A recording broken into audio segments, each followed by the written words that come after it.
you can at least hear most of it, am I right? And maybe a little soft? Yeah? Okay, I'll start it. If you cannot hear it at all, tell me and we'll skip it. Let's see.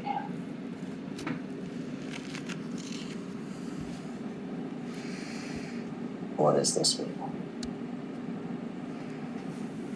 Okay, can you see the video on the screen? Yes. Yeah. Okay. No. Let's try it again. You can't see it, OB? Yes, you got I it? can. All right, here we go.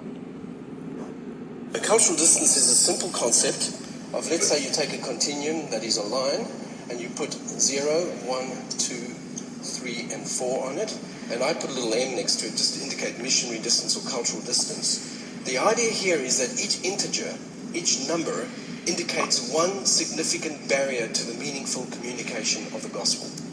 One significant barrier to the meaningful communication of the gospel.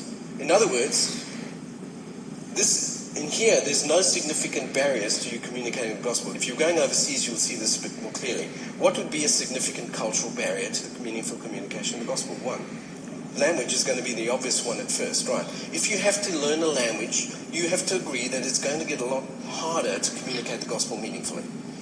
If you add worldview or religion into the equation, and then race and history, so people's story that kind of defines them in a deep way, then you'd have to agree that when you're hanging out over here, it's significantly harder to kind of do mission over here than it is over here, because you're dealing with cultural dynamics all down the line. The problem is, folks, and you can put the slide up if you'd like to give it a shot on the slide, is that the problem is what we find is that what has happened in our day is that the church as we know it has pretty much kind of hung out over here. We pretty much have lived in a time, and this is from Europe as well, at least the pre-Enlightenment Europe, where the church was central to society. You have the same idea in America, where the church plays a very, very central role in the cultural identity of a people, and that everyone is really within significant distance to the church. Here's the problem, is that in our time, the whole thing has gone and shifted in this direction on us.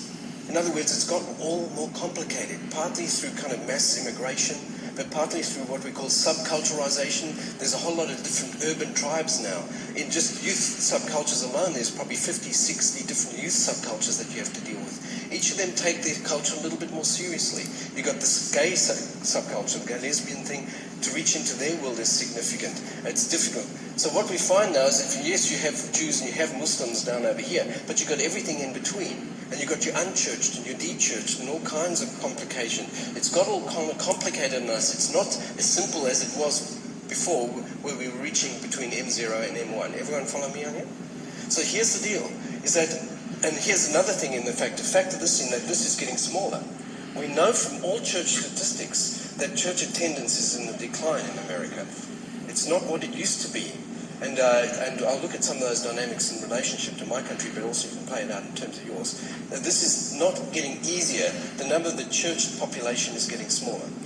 For many of you, this is not going to feel like this is not happening in your part of the world, because you might come from part of the Bible Belt where it doesn't feel like this is happening. All I want to suggest to you is go and think about New York on the one hand, and that whole kind of eastern seaboard, and go to the other side and think of anything up from Portland through to Seattle, and you'll see the same phenomenon that's happening in Europe.